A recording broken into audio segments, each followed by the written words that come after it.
Welcome to the Life's Best Medicine podcast, where we are finding hope and healing one episode at a time. No appointment needed, no rubber gloves, and no coping. Just a healthy dose of life lessons to help equip you for this wild journey we call life.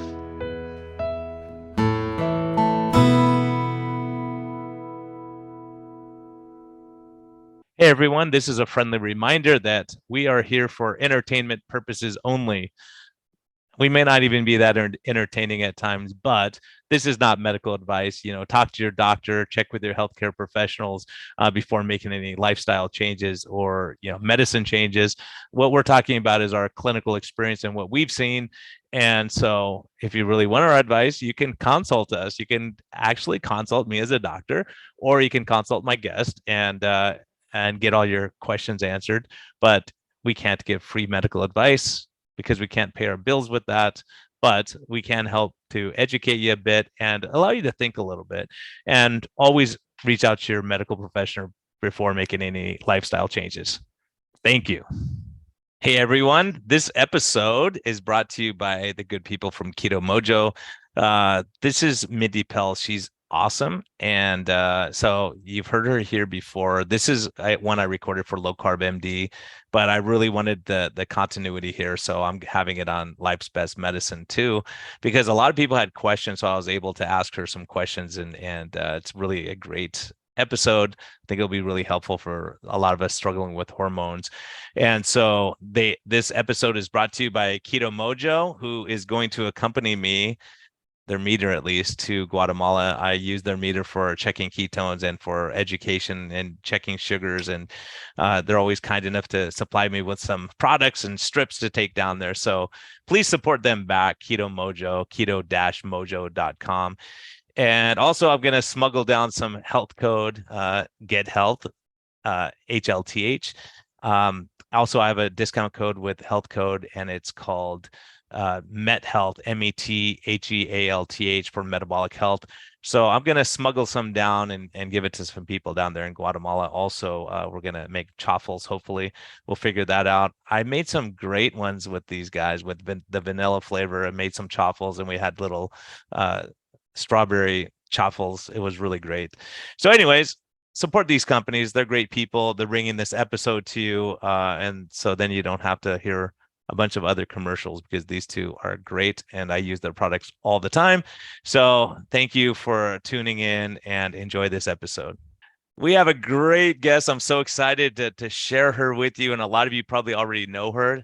Dr. Mindy Pelz, Fast Like a Girl book that I've been recommending to my patients. My wife is doing absolutely outstanding with this. And, people are just noticing, and it's just so much fun to see her just so mental. Just yesterday, we had a discussion about her mental clarity and her workouts and everything. So Dr. Pelz, thank you so much. Thanks for joining us. And anyone, if you haven't seen her yet, go listen to Life's Best Medicine. We did a great episode talking about this stuff, and I've really been implementing it with my patients with outstanding results. So Dr. Pelz, welcome. Oh, I'm so excited to be back talking about this. And I love the updates, especially from a doctor's perspective, as you start to see, as you infiltrate the information into your whole patient base, it's crazy how powerful the body is, and how when a woman's body gets treated the way it wants to be treated, it heals and performs at a whole nother level. So I love hearing the updates on your wife and your patients. Yeah, and I want to thank you, because I after our discussion, I really dove into looking at oxytocin, stress levels and stress hormones and all that. And it's amazing how it's just so neglected, how people just don't really appreciate the effects of stress on our physiology and the gut microbiome. So we had such a great talk. So throw some more wisdom at us. Well, it's so funny, because I don't know if we talked about this the last time, but the New York Times put out an article around menopause and HRT and what we need to know about that. And I can't remember if you and I had this conversation, but in this article, something really hit me, and they blew it up as a big quote in the article, which is, we have a societal acceptance of women suffering. And I think that's an incredible place to start this conversation, is why are we not addressing the health needs of women? And why are we not customizing everything from diet to fasting to exercise to our medication prescriptions to supplementation to detox? Why aren't we customizing that for a woman's hormonal needs? And I think that's like the question that I'm left with, because until we do that, women will continue to suffer. So I'd love to go down that path. And how do we take the healthcare system that is so linear, it's so one size fits all, and then bring into the conversation what the needs of women are, and then really flip it back on women and say, and your responsibility is to understand these hormones and build a lifestyle around it so that you can play your part in your own healthcare journey. Yeah, I think that there's a lot of truth to that. If you look at a lot of, plus the studies aren't looking at menopausal women for sure. And so they're looking mostly at men. Why? Because we're easier to study, because they go, we're just worried about your testosterone, right? That kind of thing. But when you have hormone fluxes, you have all these different things going on. It's really hard to have a baseline. And that's the problem is, and it's been an interesting journey. And I don't know if you've been following on Twitter, there's been some wars within the low carb community where people are saying, well, you need a high fat version. No, you need a higher protein version. And really comes down to the individual. I think some people just flourish in one area depending on where your hormones are, where you are metabolically. I would love to hear your take on that.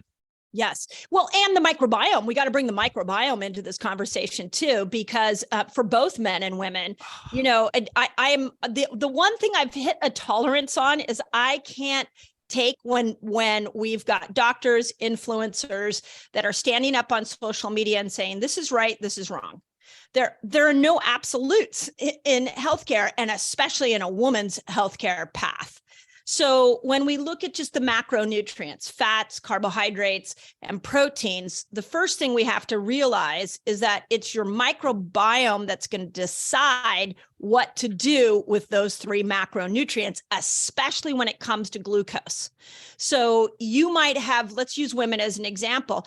You have a woman that's been on multiple rounds of antibiotics. She's been on birth control for years, and her microbiome is decimated. So when she goes to eat protein, her blood sugar may spike. Whereas another woman hasn't been on all of those things as much, has been really focused on diversifying her diet. When she eats protein, all of a sudden her glucose drops. So for both men and women, we have to, when we look at the macronutrients, we have to realize that there are no absolutes, which is why we all got to start to get to know what food does to what those macronutrients does personally to us, and stop trying to compare ourselves to others, or even look at just, I have a lot of people that say to me, just give me the black and white, just give me the answer. And my response is, I'm teaching you to fish. I'm not giving you fish, so that you can figure out how to do this for yourself for the rest of your life.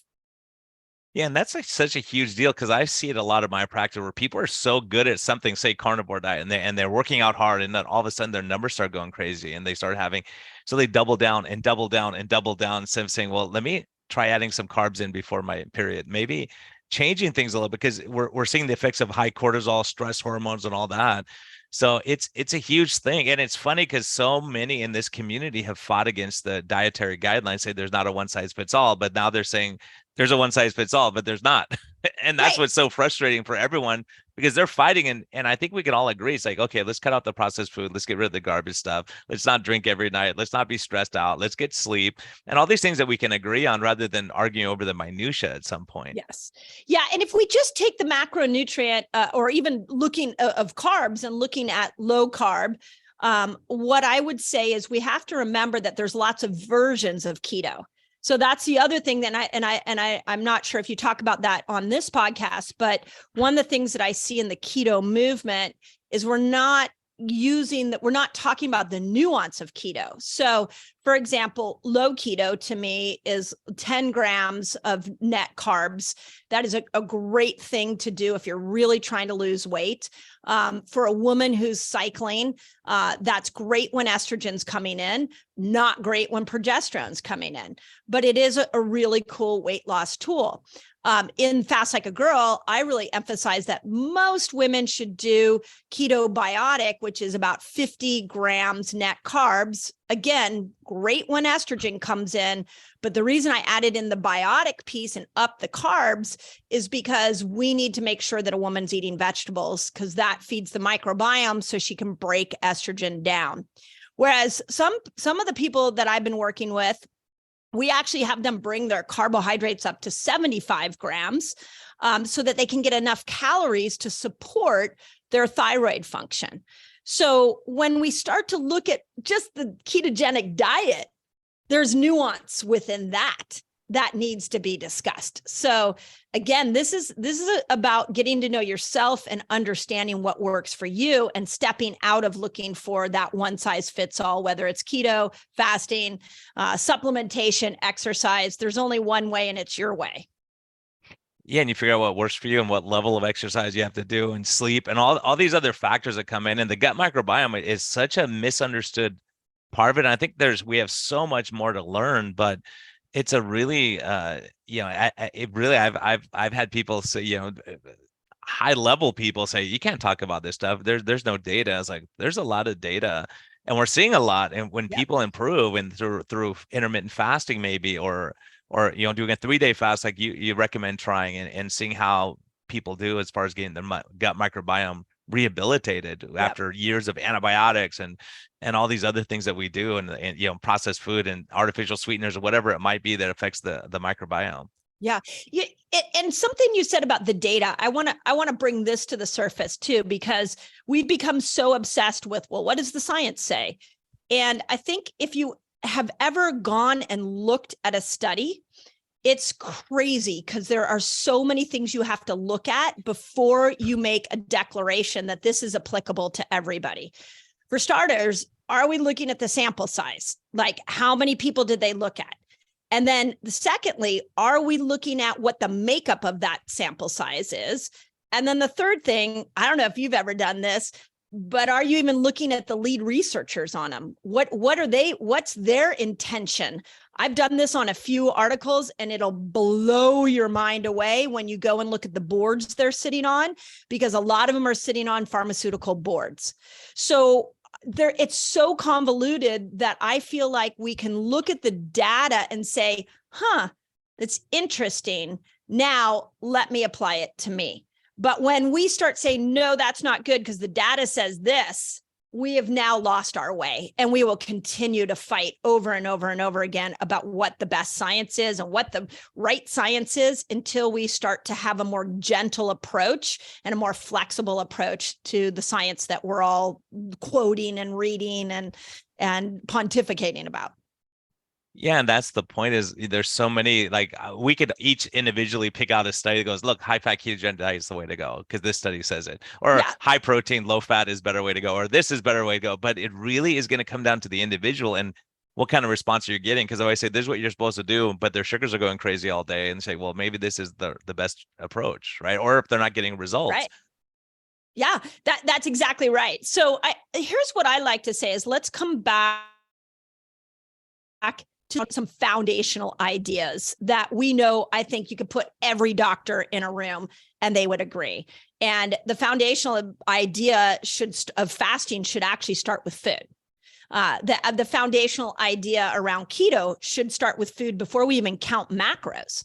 So, I'm sure you've talked about this. This may be a little trivial and novice for your listeners, but I hope everybody knows we need to be eating good fats, not bad fats.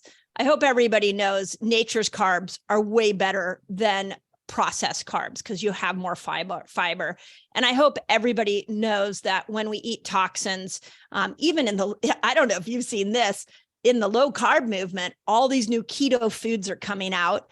And when you go and read the label, they're just full of toxins. So I don't care if you put a stamp of keto on there, you're still dealing with a toxic bomb that's going to make you insulin resistant. So let's just come back to, let's make sure those three things are in place. And then let's pair that with going periods without food. And it's up to you. You can, the research shows anywhere from 15 hours to 72 hours. There's going to be great healing benefit. And then when you just pair good quality food with different length fasting windows, I mean, I think that would solve the metabolic problem right there without even counting a single macro. I mean, wouldn't you think that same thing? Yeah, I think that's the other thing. There's so much involved, and that's why I love talking to you, because right now the argument is like, okay, the satiety per calorie, what kind of foods have the most satiety per calorie? But the problem is a lot of the people we deal with, they're not even eating because they're hungry. They're not even hungry a lot of the time. Satiety is very important, don't get me wrong. But the point is, with binge eating disorder, there's so many people go, I'm not even hungry. I could eat a huge meal and then I go home and want to eat cookies all night still. And it's not really about the satiety part of it. So we have drugs that can help with satiety, right? But if satiety is not the issue, is that drug going to help you? Right. And so this is such a good point. In Fast Like a Girl, one of the 6 fasts that I map out is the dopamine reset. And in studying that fast and applying it to my community, what I found is that people who are obese, now this could, we have a lot of eating disorders that are quite rampant. That's one thing that's been, since I last talked to you, I'm just shocked at how much of the 20 and 30-year-olds are dealing with massive eating disorders. But in the study that I quote, it showed that people who are obese are not getting the same dopamine response from their food. So they keep eating more and more and more because they need to be able to get that elevation of dopamine. Remember, dopamine's the molecule of more. So, and it needs novelty. So when we're eating the same things over and over again that are wrong, in the beginning, they may have given us a dopamine rush, but now they're not giving us the same dopamine experience. So what we start doing is eating more and more and more of it to get that dopamine. But you pair that with all the other ways we're getting dopamine through our phones and, all the instant world that brings us food to our front door. The fact that we can binge watch Netflix series and we don't have to wait a week for the next episode to come out. We are so dopamine saturated. So when we look at just the satiety conversation and why we eat, I think you got to bring dopamine into it. And what can we do to reset these dopamine pathways so we can eat a simple meal and have pure joy with it? This is such a huge area. And every time it goes to this, it makes me laugh, and it makes me frustrated. There's a lot of emotions that come up because way back on the 10th episode of this podcast and 13th episode, we talked about addiction and diet. And so people said, well, doctor said like you should lose your license for even claiming that it has anything to do with each other. But we were seeing in our practice, we were just observing, we're like, we don't have causality, but what we're seeing is when people get their diet right, all of a sudden they stop watching pornography, or they're not going out and eating cookies as much, or they're not drinking or smoking as much because they're even. And if you're a stress eater and I get your stress better, then maybe you don't need to stress eat as much for this dopamine effect of trying to make yourself feel better. This is the perfect example. So now you get really good, solid, healthy, fiber-filled fuel into you. And there's a different response, dopamine response in your brain. And because of that, you're not going out looking for dopamine in other areas because you're getting it from your food.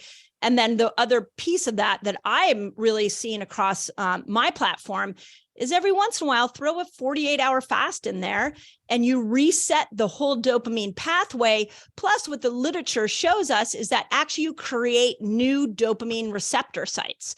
So you have more available receptor sites for the dopamine you're getting from the food that you're eating. So we have the dopamine's the most misunderstood neurotransmitter because what we think it's like what we're all chasing, but dopamine's never satisfied. It's the molecule of more.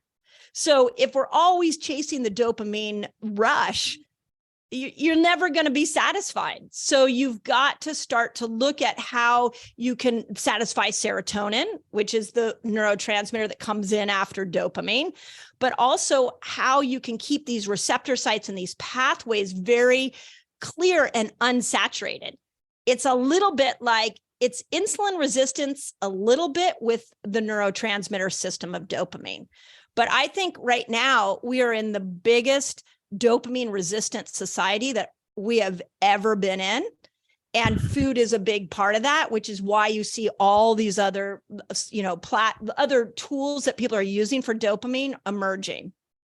Yeah, the ding on the social media. Someone, you got likes, you got, all these things that we constantly seek, and we need that constant rush going. Yeah. And when we don't have it, we don't know what to do. And the other thing that I love that we're talking about, that it's really counterintuitive to me to a degree, but I've had several women that have binge eating disorder. They're doing more fasting, and guess what? They're binging. They don't think about binging. When they eat, they want to eat healthy food. And it's shocking because we've been told if you deprive someone of something, they're going to binge even more, and it's going to make the problem worse and worse. But that's not what I'm seeing clinically. Yeah. Oh my God. I'm so happy you said that, because when I wrote Fast Like a Girl, this conversation came up multiple times. Like, how are we going to address the body positivity movement? How are we going to address eating disorders that are rampant?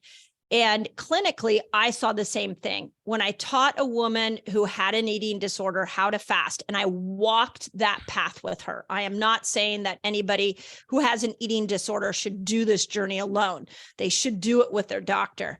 But if I walked that path with her and I taught her what neurochemically was happening in her body when she fasted, and then when she ate, I taught her how to eat to have the emotional response she was looking for in the control of food, or the binge eating, or the bulimia, or whatever she was doing. And I brought her back down to the fundamentals. It totally changed her relationship to food. And I've seen this over and over and over again.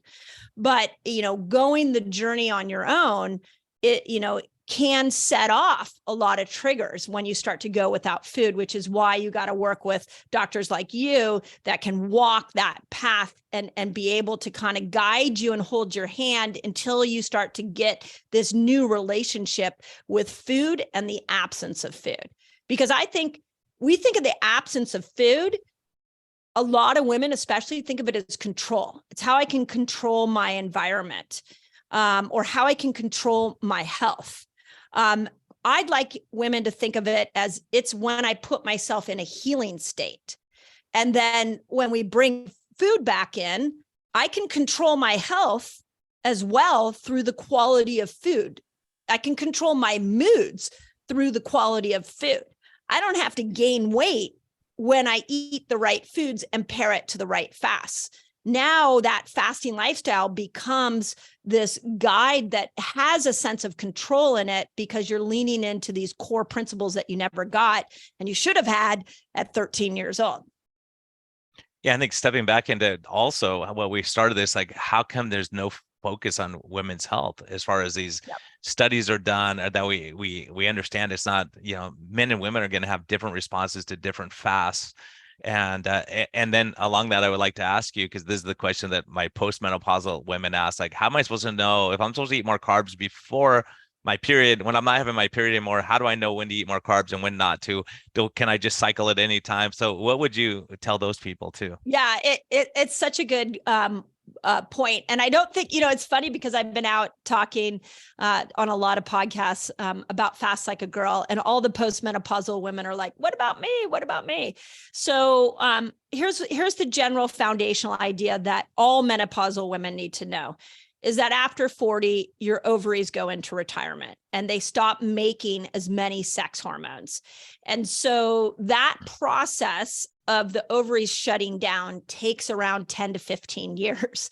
It's not like overnight, one night you're good, the next night you have no period and you're fine. It's a continual process that your body has to get used to. So with that in mind, there's a lifestyle that has to shift. And I believe that there are 5 things that women need to do after 40 to accommodate for this loss. And I wrote about this in a book that actually I revised and is coming back out in June. Hay House bought it and they're putting it back out with a new sleep chapter. It's called The Menopause Reset. And I go through each one of these 5, but let me share them with you briefly because they tie into this conversation. Women over 40 need to fast. Like if you're not fasting, you're crazy. And let me tell you why. Estrogen, as it goes down after 40, makes you more insulin resistant. So the diet you ate at 35 and 25 that kept you the weight you wanted to be, it's not working for you at 45. So you've got to experiment with these different length fasts that I've been chatting about. The second thing is you've got to learn how to cycle in and out of carbohydrates. And I'll talk about how you do that here in a moment if you don't have a cycle. But we're meant to have, as women, whether you're postmenopausal or you're, in your childbearing years, you need times where you have a lot of carbs and times where you have no carbs. We're meant to cycle in and out of that. The third we've talked about here, which is your microbiome. So many women have been on birth control for decades.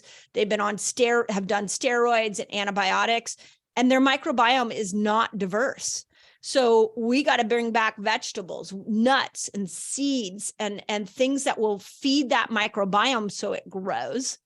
The fourth one is we got to help women understand the adverse effects of something as simple as putting toxic makeup on, or washing your clothes in a toxic laundry detergent, or your favorite perfume that is full of phthalates, that is an endocrine disruptor, throwing off your hormonal system. And then the last piece is really understanding that after 40, we've got to have some variation with stress. We can't be stressed all the time. We've got to be able to have more periods where we calm and we pause and we pour into ourselves. With that in mind, with the principles of Fast Like a Girl for postmenopausal women, I recommend that you move to either a monthly or a weekly cycle. And what that would look like is like 5 days a week, you intermittent fast, you can do keto. 1 day a week, you stretch your fast.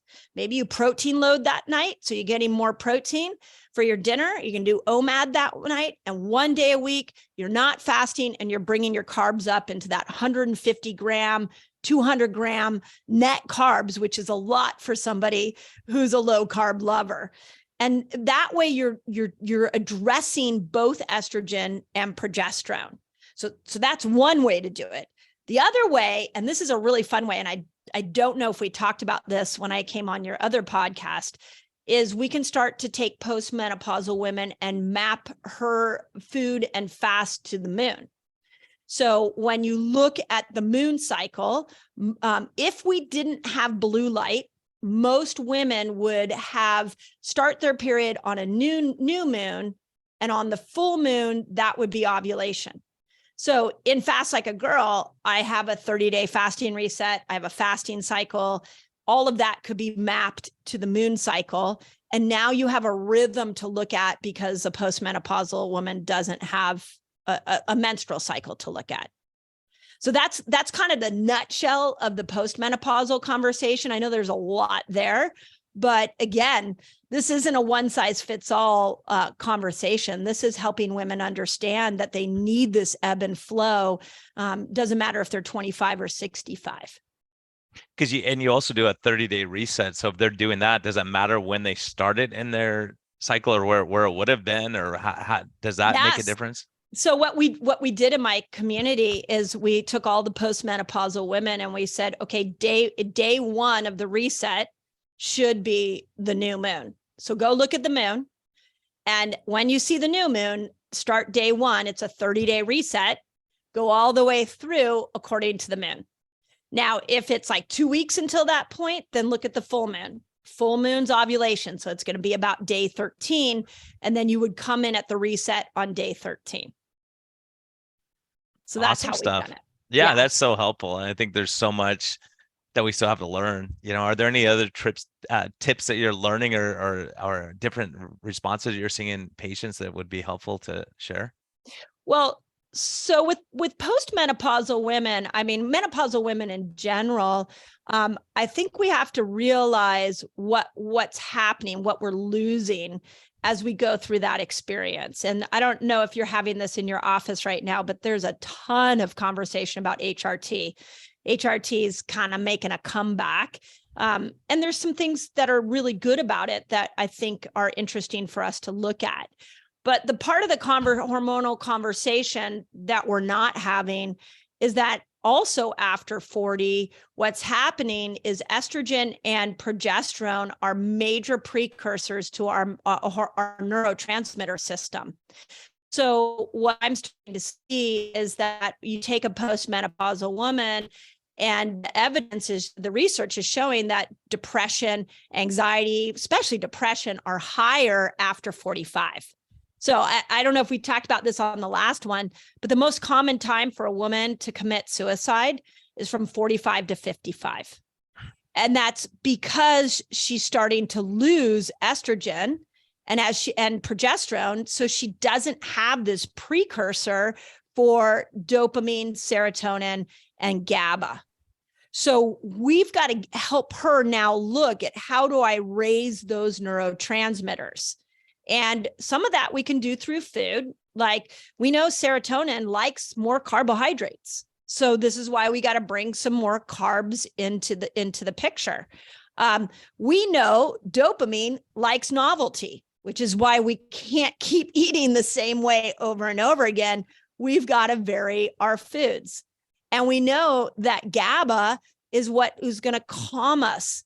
So where's our breath work? Where are we leaning into some activities and meditation that are going to help to bring that calm back and facilitate GABA, like 4-7-8 breathing, 4 through the nose, hold it for 7 and out through the mouth for 8. We know from neuroscience actually stimulates GABA. So women over 40, in the conversations I'm having, we've got to also bring the neurotransmitters into that conversation as well. And this is advanced. Now we've gone advanced. Yeah, this is such a huge deal. And I'm so glad we're discussing this, because so many times I'll tell a patient, look, take a breath, chill out a little bit, like relax. You're always on overdrive. And my patients that I see that are stressed intense, the first time I meet them, I'm like, it's going to be a challenge. It's going to be a hard road, because you're stressed, you're tense, you're not sleeping, you're not preparing your food, you don't have time for this, you're weighing yourself 6 times a day. And sometimes it's the overachievers who really, really struggle, and people who say, yeah, I'll do my best type thing. And, if I blow it sometimes, I'm okay. And that may be part of that, where if they blow it one day and then they're getting that carb load that they need, their body's telling it's not a moral failure. It's that your body's telling you what you need, just like those 5 days of craving carbs before your period. I never even considered that till I talked to you. I was like, oh yeah, that makes a lot of sense. Why would you crave it like crazy during that time specific? Because your body wants you to prove to it that you have enough resources to get pregnant. So if you're not getting resources, like, this is not the time to get pregnant. Or if you're totally stressed, or if you're working out all day and not eating, all these things that we can do to increase that cortisol level. Yeah. The hardest person to teach this to is the overachieving, hypervigilant woman. It is the hardest, because what she will say to you, and I'm sure you see this in your clinic, she'll say, I'll do anything you tell me to do, anything. And then you say, I need you to eat more carbs and I need you to relax. And she's stuck. She's like, what? I need you to slow down. I need you to learn how to pace your life and your food and your health habits with your cycle. And that's going to require that you can't push. And this is the hardest thing about hormones, is you can't muscle your way to better hormonal health. You just can't. Men can, because testosterone is the driver. It is motivation and drive in both men and women. So if we're going to increase testosterone, you can muscle your way to that. That's going to be fine. Estrogen also could do pretty well with the muscle grit approach, but progesterone doesn't. And you've got to learn to soften. And that's the part for females that is really interesting, because we are meant to have more of a soft approach to everything we do in life. One of my favorite books, I don't know if you've ever read this book, but I recommend all women read it, is called Rushing Woman Syndrome. And it was written by Dr. Libby Weaver. And I had a friend that recommended it to me, and she had to recommend it to me about 4 times. And I laughed because you didn't have time to read it, right? Yeah. I told her that. She's like, have you read that book? I'm like, this is going to sound really silly, but I don't have time to read it.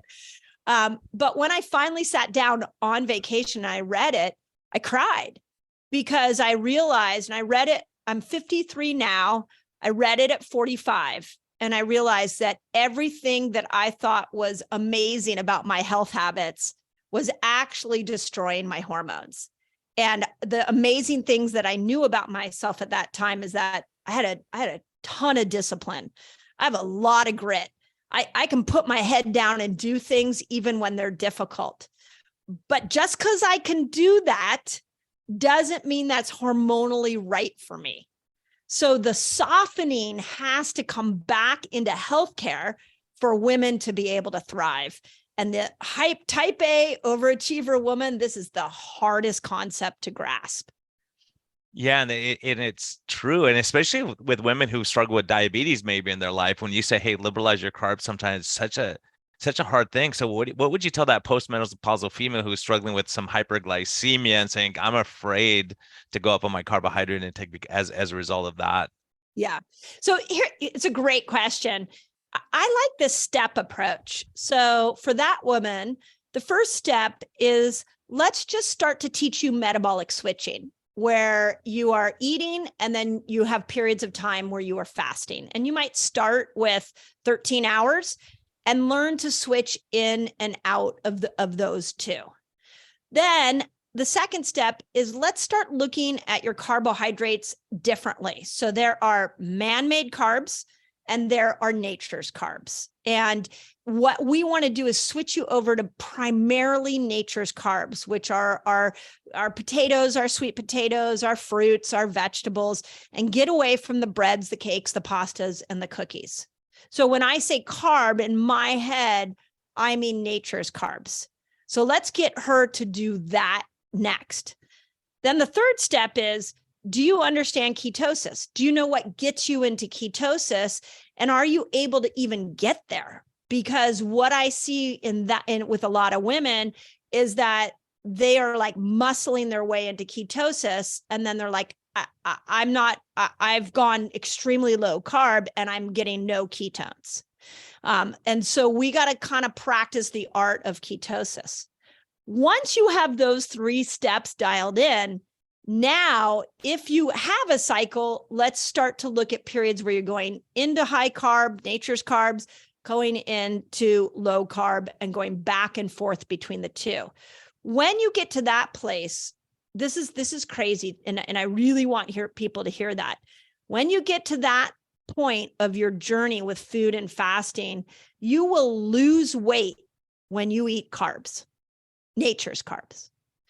And if you time that, if you're not a postmenopausal woman, you time that to your cycle, you will start to see that when carbs go up, your glucose goes down, ketones go up, and you drop weight. It makes no sense when you're hearing this from a low carb, keto, enthusiastic point of view. But when you start to really play with these qualities and time them to fasting, and then you learn how to put it into the right part of your cycle, you start to see that carbs are not the enemy. They actually are able to help you get into ketosis differently. And that's a mind-blowing idea to a lot of women. Postmenopausal women, a lot of them that go into the ketogenic state, they get such great results that they're not willing to let go of the rigidity they've created in the low carb life that they've created. But if they even just step out once a week, maybe twice a week, and then they go back in and they get to know themselves a little differently that way, they're going to see better thyroid production, which is going to help with metabolism. They're going to see hunger change. They're going to see anxiety change. They're going to sleep better, which fat burning happens when we sleep. So it's so much more than just what are your macros. It's so much more. And that's the conversation I'm trying to open up. Yeah, that's a huge deal. And it all ties back to with your oxytocin, cortisol. I mean, if you're too strict, you start spiking your cortisol up and then your sugars are going. So basically the way I've been looking at it and maybe explaining it to patients, like, look, it's kind of like you're a student in college for the first time. And you start spending all the money on mom's credit card and they go, wait a minute, no more. we're gonna go broke. So we're gonna take your credit cards away. We're gonna give you cortisol, which is gonna let you have some cash, spending money, some extra sugar floating around the bloodstream, but you can't get to the bank. So we're gonna block you from getting to the bank, raise up your insulin levels and all this. And it makes sense when your cortisol is high, your conversion from T4 to T3 drops because your body says, why would I want to speed up your metabolism when you're not being responsible when you're spending all your money from the bank, right? So Yeah, how all these things interact with each other to understand. It's like, okay, if I give you a little extra spending money and then that way you don't have to, deplete your bank stores so that's right. much. So on that topic, it's a good analogy, by the way. I love that one. Maybe because I have college age kids. So Yeah. And you realize like, oh, no more. I'm familiar with that scenario. But here's the thing that I want everybody to know. And I know that you and I chatted about this on the last one. We're just hormonal illiterate. Like, we don't understand hormones. Even doctors don't understand hormones. And when you look at hormones, they don't work in isolation. They work in combination. And just because you produce a hormone doesn't mean you're able to use that hormone. So you could, to your point on T4 and T3, we can get the thyroid to make T4. The brain might be coordinating that really well, but T4 is not breaking down into T3 because stress is high. Maybe you're making more reverse T3. The liver's burdened, so it can't break that down, and your microbiome is decimated. So you walk into your doctor's office and they're like, oh, your thyroid's off, TSH is low. Let me give you a medication. And what you don't realize is that the reason it's low is because your liver and your gut couldn't break that hormone down so it could get into the cell.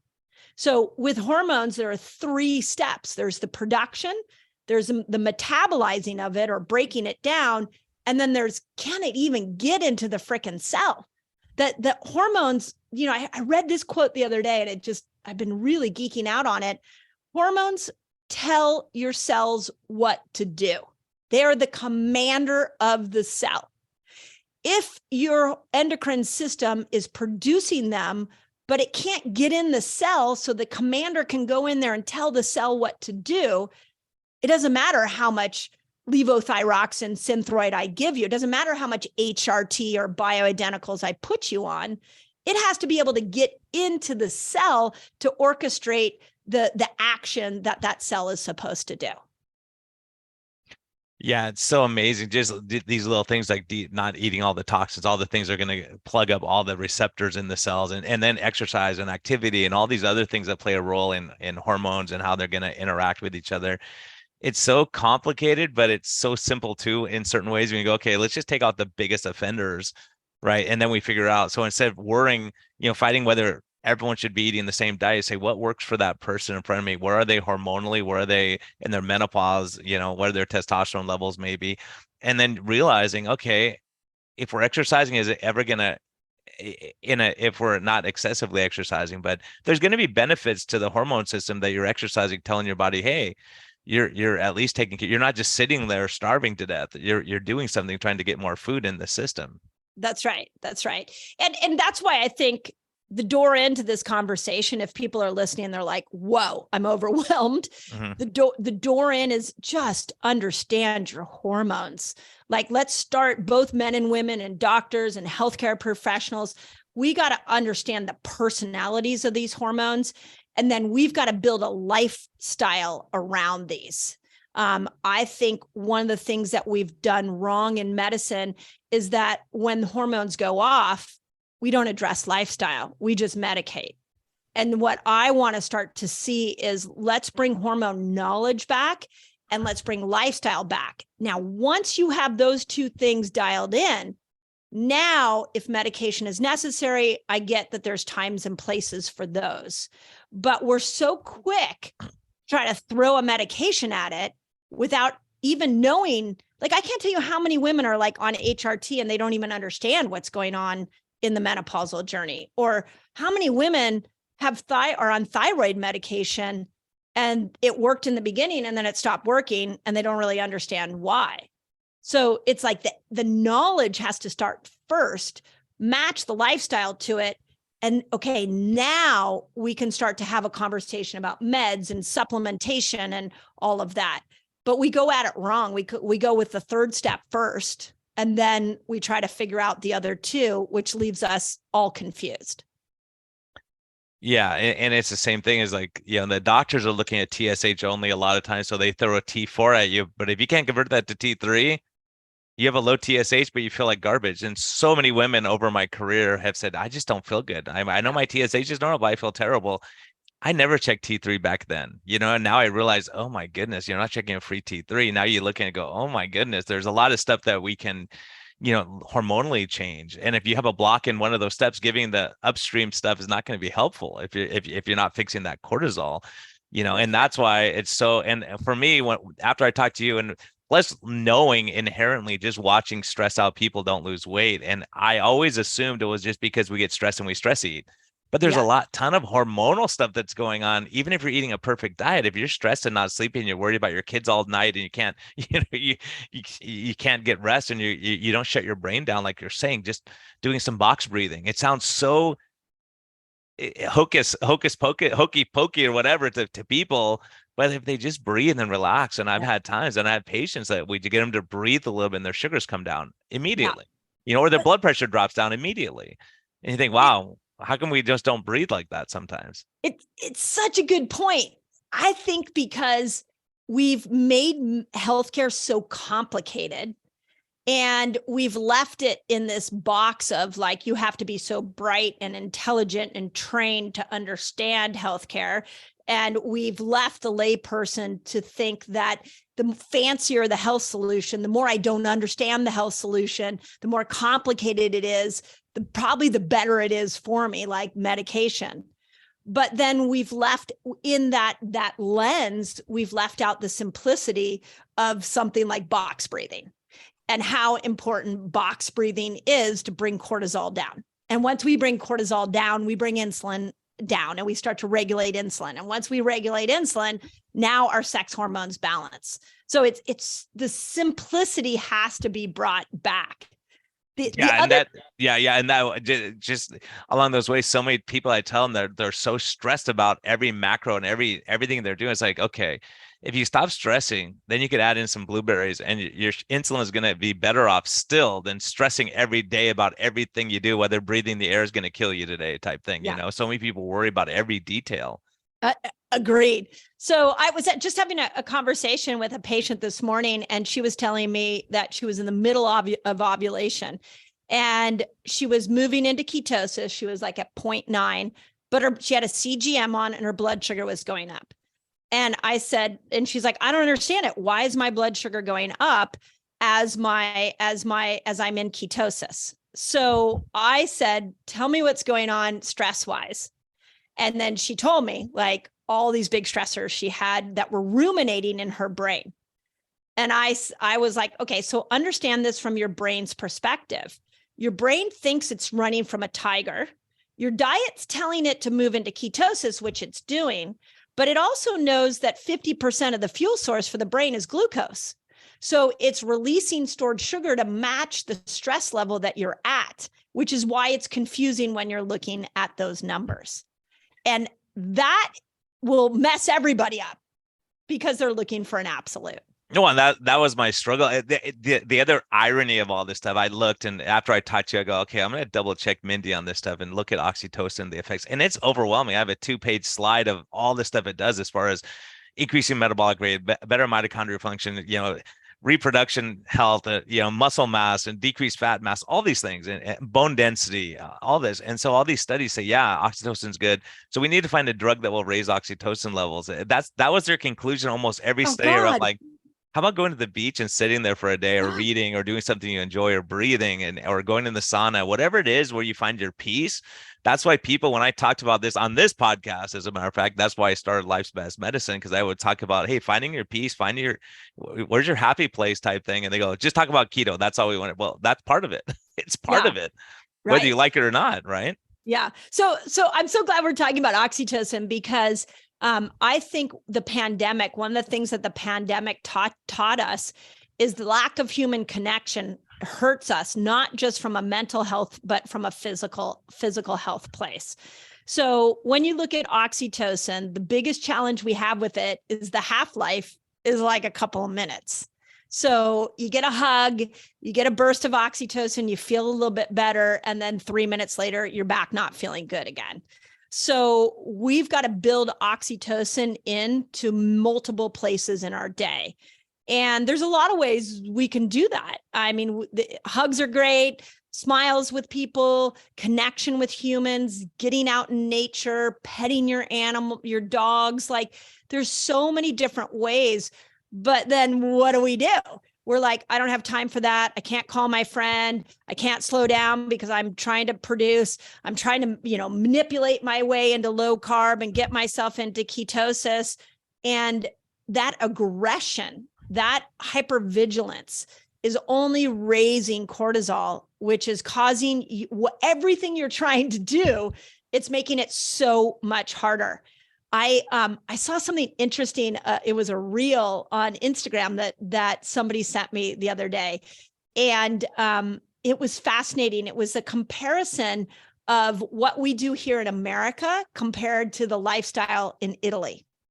And, Europe, I don't know if you've spent much time over there, and I'm sure you have a lot of people listening who live in Europe, but the culture, I love going over there because there's more reverence for sitting at a cafe and having a glass of wine with a friend and connecting and slowing down. It's part of the culture there. And in that, a lot of the health problems we have here in America, you're not seeing in cultures that value community and connection and slowing down. Here in America, what we do is we don't value connection. We don't value slowing down. So we end up in these mental health challenges. So we get a therapist. And I'm not saying anti-therapy, but then what we do is we have to put that into our schedule. And we've got to make sure that we got the therapy appointment mixed with our what we're doing with our workouts. We got the trainer, and then we've got the hyperachiever, in our business, when literally all we needed to do was prioritize friendships and relationships. And now we would have solved a whole host of problems. And you can listen to that and think that's woo-woo, but when you study oxytocin, it's legit. And it's something that I think we need to bring back. Yeah, and you look at it in that, the sense of community, and they talk about the Mediterranean diet. So if you're eating the Mediterranean diet and you're in the middle of New York City fighting with everyone, smelling smog all day, always tense, never have time for your kids, never have time to do what you want to do, you're not going to have the best health outcomes. It's the Mediterranean lifestyle, really, when they realize, hey, let's go ride our bike down to the store and get our food. Let's go and do this. Let's go for a community walk. Let's play bocce ball, whatever you're doing, and you're connecting with people. That's the big thing. And people really don't understand. I mean, I took criticism for saying, hey, the lockdowns are going to have negative effects on our seniors who are I have patients who didn't see a human face for 2 years. Like they never saw a smile until we did a Zoom meeting and I got to connect with them like this, because you can't catch a disease, believe it or not, and even then, some of my seniors were they were having consults with practitioners who were wearing a mask while they were talking to, because they want to show the image of what was important. Like what was important is for that darn patient to see your smile, yes, to see your facial expressions, and to be able to connect with them. And yes, that's what they were hurting. And so it's amazing. We've really downplayed how much of an impact that has, not having someone hug you, or, during the AIDS epidemic, just giving someone with AIDS a hug, they were just blown away because no one would touch them. Yeah. They were like 10 feet away and afraid, and so being a human being, that there's benefits to that. Oh, it's such a good question. I love where this conversation is going, because I think it's really easy for us, especially in the low carb movement, to be like, well, just tell me the macros, just give me the fasting length. But we can't lose sight of the oxytocin power of a smile. So let's think about this from what you're trying to achieve with your low carb lifestyle. When you are smiling at people and people are smiling back at you, you're getting oxytocin. Now, you do that a couple of times a day, oxytocin starts to balance cortisol. So it'll start to balance the stress in your life. Now that cortisol is a little more managed, you're going to have insulin be better. You're going to move towards more insulin sensitivity, which is what you're trying to do with your low carb lifestyle. Exactly. Exactly. So why don't we bring oxytocin into the ketogenic movement? But we're going to have to do it through looking at the subtleties of a smile. Yeah. And really just not, you don't have to go on Twitter and fight for 2 hours about who's right and who's wrong. At some point, I'm like, that's just going to raise my insulin, lower my, my oxytocin, and mess up my cortisol levels. What do I need that? I'll go sit on the beach or go play with my dog and not have to worry about it. So I think there's a lot of that where, we have to, my background coming from working 16, 18-hour days in a standard medical practice, it was killing me.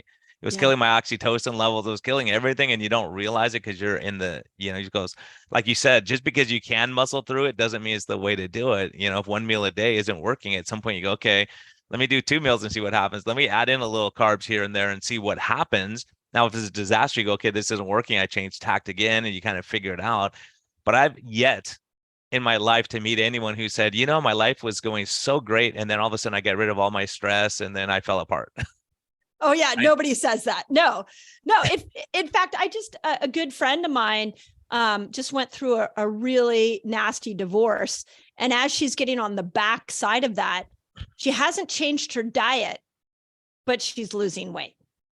Yeah, because her cortisol, stress hormones, all that stuff, and just having that relief. I see it all the time when someone's about to retire or they're making a big, huge life decision. Their blood pressure goes high, their sugars are messed up, they're gaining weight. And then once they say, okay, I decided to retire, I just handed my paper to my boss, boom, everything starts getting better because you start realizing, okay, I don't have to worry about that anymore. But so many people are holding on to resentment and anger and all these other things that are screwing up your journey.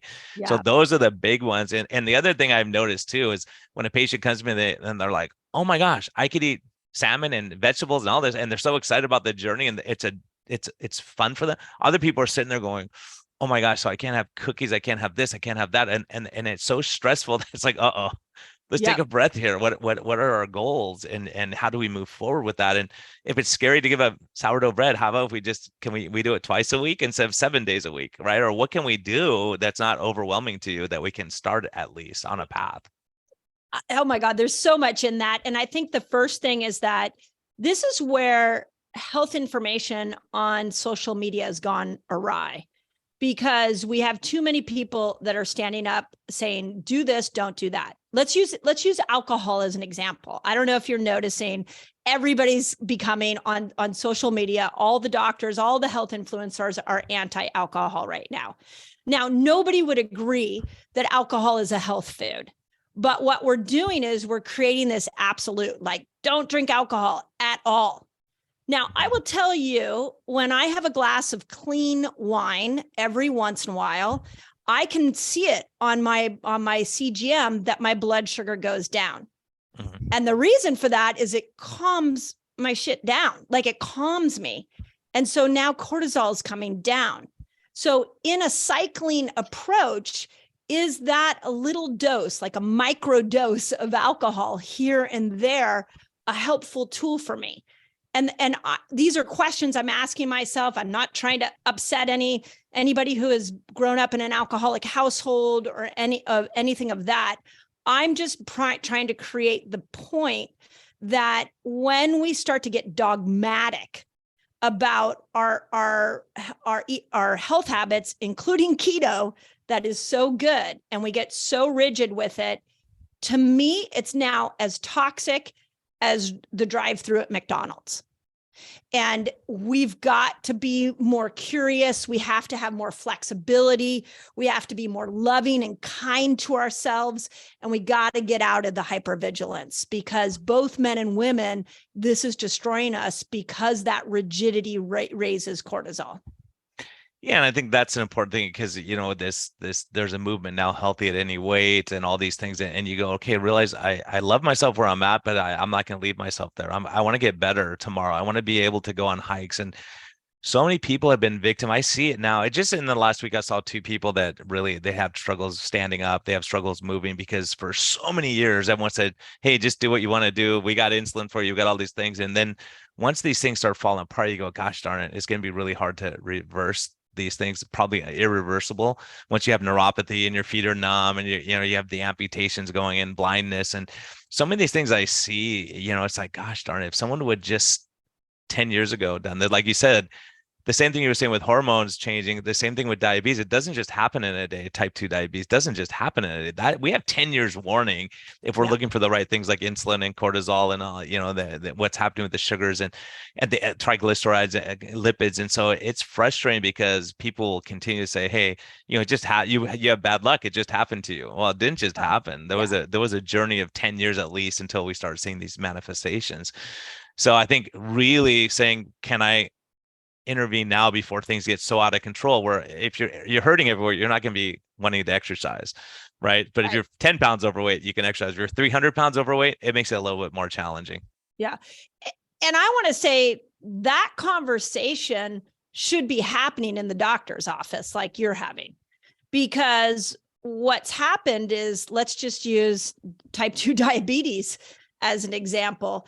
You go into the doctor and the doctor is like, they're like, you're moving towards type 2 diabetes. Let's put you on this medication. And there's never a conversation around lifestyle. And shame on that doctor. We got to bring lifestyle back. So, but it leaves the patient to think that it's not their responsibility because it's a genetic thing. So I couldn't control my genes. So I got type 2 diabetes. Mom had type 2, dad had type 2. It's not, it's just my fate. That construct and how we look at healthcare, that has to stop for both men and women. And I think a really good way to look at this for those of you that are listening and you're going into your doctor's office and you're trying to navigate the traumas that happen in there, is start asking your doctor questions like, what is it that I could do lifestyle wise? How could I support this instead of taking medication or with the medication? And that will get doctors to start thinking that this is what you are, the product. They need you to keep coming back. So you've got to bring in your request, and that will change their behavior. Don't you think? Well, it's a huge issue either way, because the problem is this: the doctor has 6 to 12 to 15 minutes maybe with that patient. So they don't have time to talk about lifestyle. They don't have time to discuss these things in a general practice, right? When you're in HMO practice and you're seeing 30 patients a day, there's no way, if you ever want to go home, you can address these things. That's why I was frustrated in that system, because I go, gosh darn it, I can help this person. So now what you and I are doing is podcasts like this, where we can reach thousands of people in our same hour that we're going to spend together, but also just realizing what you're doing with community. That's why when my wife said, hey, what do you think of Mindy Pelz? I'm like, who the heck is that? Right. But you were doing community stuff. I said, let me listen to her book. Let me see, and at least listen and go, oh my gosh, like, it's what she's talking about is legit. This is real science. This is real data. And I think the problem is the doctors are so overburdened right now with the stress and everything else going on. And they're just not really in tune to saying, what's this crazy oxytocin stuff? Unless I can give you a drug for it, I don't have time for it. So they're not going to fix you. And the problem is we need people like you out there who say, hey, I'll help you through this journey, and let's do it together. And by the way, there's 300 other people doing it at the same time. I can help you all at the same time. Yeah. So that's what we're going to have to do, because we have such a disaster on our hands. Like, we can't reverse this on our own. So just figuring out, getting people saying, hey, you know what, why don't you try Mindy's program and see how you do, rather than struggling on yourself and starving yourself to death and not enjoying life and being bitter and hating the world. You know, there's so much of that. And the other thing is the doctor's going to go, oh, here, you got diabetes, go to diabetes education. And they're going to say, eat 6 times a day, eat carbs with each meal, and you're going to need to keep your sugars balanced. So, but I don't want my sugars balanced at 300 all the time. I don't know if it's on my end. Oh, I think we may have just had a bad. Yeah. Okay. You're back. I lost you for a moment. But basically saying that the advice they're giving is like, here you go. Go see the diabetes educator, and they're going to say, eat 6 meals a day. Here, keep your sugars high at each meal so that you have a stable sugar level. It's like, well, I don't think I want my sugar stable at 300. I'd rather them be at 100 or less. Yes. So that's the problem, is that we don't know. Even, I've had people say, well, they should just mandate everyone gets a continuous glucose monitor. I was like, yeah, that's nice. But the doctor's going to look at that and go, hey, you're getting high sugars at 2, 7. And so we're going to give you more insulin at those times. Like, well, wait a minute. Why don't we change what we're eating and doing and our stress levels? And that's why I love the CGM, because I could see the effect of not sleeping, of stress, even of going on vacation and people eat more than they normally do and they lose weight. And you go, stress has to be a factor in this. Yeah. You know what I think the solution to everything that you just said is we have to create healthcare teams for ourselves. So I did this when my kids were little, because I learned very quickly that even though I had a lot of knowledge that I was going to be able to help my kids with any health issue that they had, I also realized I was going to be very blinded because I was so emotionally attached to them. So what I did is I created a team of 5 different health professionals. And the team ran everything from the conservative pediatrician all the way down to the woo-woo crystal healer that was maybe into herbal medicine. And whenever the kids would get into a little bit of a health crisis, I would look at the team and I'd say, tell me what you think. Tell me what you think. And then I would take all 5 of those opinions and I put it through my own lens, through my mother lens, and say, what feels right to me? So we've created this isolation where we walk into the doctor and that their opinion is the only one that matters. So to your point, what I'm trying to do is educate, men and women, but largely women, so that when they walk into the doctor's office, they're having a different conversation. And to your point, my heart really goes out to doctors that are stuck in the insurance system, that are stuck in, I only can do 5 to 6 minutes with a patient. But what we need to do is open that conversation up and bring other people to our healthcare team, not just allow the one doctor to be that primary source of information. Yeah, and building a team where we have a unified front, like someone who understands the exercise, someone who understands the nutrition, or just really someone who can get you out of your head when you go, I'm blowing it, I don't know how to get back on track. I mean, we need a team. I'm building a team too, and I see the same need, is that I can't do it all. I can't be the coach, and I can't be the reviewing the labs and doing everything. But as a team, and if they follow up with you one week, they follow up with me the next week, they follow up with someone else, and we may have a different perspective. Well, Mindy's saying this, should we try it that way? Yeah, let's try it that way. Great. Let's see what happens. If it doesn't work, I call you and go, this doesn't work, or it does work, right? So it's so much fun, and thanks so much for joining us. Joining me. Of course, I can talk to you all day long. I know. Every time I'm always like looking at the clock going, shoot, 10 more minutes passed already. Gosh darn it. But it's such a great conversation. I appreciate what you're doing, because I'm learning from you, and I'm implementing it. I'm being able to help people based on what you did. And that's what I love about the podcast, is that we have different perspectives. And, some people say, I'm never going to fast. Well, they end up fasting a lot. They go, I fasted yesterday. I skipped lunch and I was fine. I didn't die. And my energy's through the roof, and I feel great, and I'm focused, and I just solved a problem I couldn't think solve. I just had that happen with a patient, just amazing stuff like that the importance of the mental clarity. And, I think the big thing is just being able to take a breath and slow down and say, okay, I don't have to solve all the problems of the world today. What can I put off till next week? And really just having this organization and really just understanding that that's medicine for you at some point, to say, I need to go and play with my kids, or go out in the backyard and not accomplish something for a little while. But a lot of us are so, we realize it's going to stack up if we don't do it. And how do we simplify life? And I think these are discussions we'll have on the next one of how to, how we're doing it to help people to simplify a little bit and not. I love that. Playing catch. I think that's the catchphrase here. Playing in the backyard with my kids is medicine.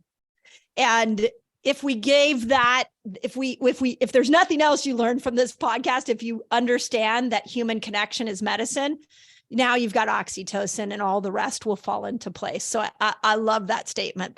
That's perfectly said. Yeah. And that's where we will keep it there. And before I say something dumb, I'll end on that. And then, so how do people track you down and find you? And what about your new book that's being revised, and how do they find Fast Like a Girl?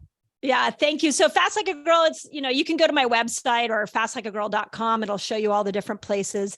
Amazon is the primary place, but it keeps selling out on Amazon. We're like in the 4th reprint, and it came out in December. So that one is sort of taken the world by storm. And then the Menopause Reset is being revised, and I put a sleep chapter in it. It's what the lifestyle women need to change after 40. It will come back out in June. It's available for pre-order right now. Otherwise, you just go to drmindypelz.com, and everything you need to know about what I'm up to is there. Yeah, and I'll have your books in my office too, so my patients can grab it here. And then also, I'm going to get Rushing Woman Syndrome too. Yes. I think that is Is there a rushing man syndrome too, or do we have to Well, there extrapolate? should be, but Dr. Libby Weaver is I'm a huge fan of, and you need to bring her on probably either one of these podcasts, but maybe more of the lifestyle one. And because she's a biochemist, so she explains what the rushing lifestyle is doing from a neurochemical standpoint, and it's really good. And she's such an amazing woman. So yeah. Awesome. I'll try to drag her on if I can, if she'll lower her standards a little bit. And also, guys, Fast Like a Girl, I'm telling you, if you read it, it's going to help you too, because you'll understand the physiology of how these things interact with us also. And then we can understand our partner better too, what's happening, and have some compassion and understand these hormones can really affect us. And that's why, going back to our initial question, is most of these studies are done on men because it's so much less complicated, hormonally, and trying to factor all these things in. And so hopefully we get some changes and figure out, like, how different meds or different treatments are going to work for women in particular, so we don't just have a one size fits all. Yeah. That's a mic drop. That's a hallelujah moment, because that's really what I'm trying to do. And some of the thoughts that I have for everybody listening is, as you learn these concepts, keep the conversation going. Keep talking about it with your doctor, with your friends, with your spouse. Like, this is what I'm trying to do, is just crack the conversation open. And then we all need to step into it and start talking like this. And the more we do, the more we're going to understand that a woman's hormones, there's like an art to it. There's a lifestyle that fits, but it's going to have these ebbs and flows. And there's an art that we need to learn. And the more we learn the art, the healthier women get. And, honestly, when women get healthy, the whole world gets healthy. So it's really time for us to start to look at women's health from a new lens. Yeah. And I want to personally thank you for the impact you've had on my wife. It's absolutely astounding. She's always been low carb, but she's really cycled her carbs in and out, and her exercise is up, and I'll be the hero tonight when I tell her that I got to talk to you again. But it's a huge deal of just getting that mental clarity and the focus and feeling well, and not have, and as a side, this is an anecdote, but she has a lot of degenerative changes in her neck. So her left arm was going numb. She loves to play the guitar. She gave it up. And just the other day, we were out for a walk. She said, my arm hasn't been numb all year, not once. Yes. And she goes, it's a miracle, really.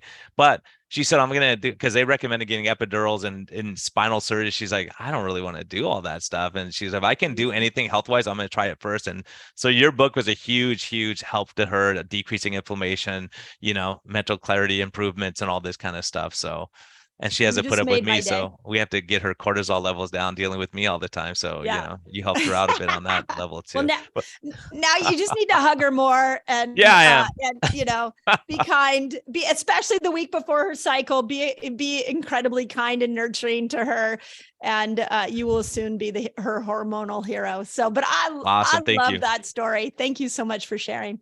Awesome. Thanks so much. And everyone, thanks for listening. And I'm seeing comments that your book has helped people. So thank you so much. And thanks for joining me. Of course. Have a great one. You too.